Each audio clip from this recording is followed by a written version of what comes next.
şu tepside olacak. Közün üzerinde mi çevire çevire yapacaksınız? Fırına girmeyecek. Döndüre. Yani ceyranlı fırında da oluyor. Genelde eskiden fırınlar yoktu. Ocakta pişiyordu hep. Evde. Amcam sağ mı?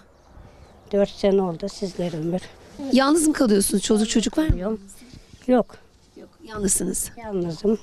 Arada çocuklarım geliyor. Ben gidiyorum. Üçü de evli çocuklarımın. 5 torunum var. Amca hasta mıydı? Yok hasta değildi. Aniden bir kalp krizi geldi. Anji oldu. İyi olamadı. Tamam. Koy. 2 kat olacak işte. Bir de bu olacak.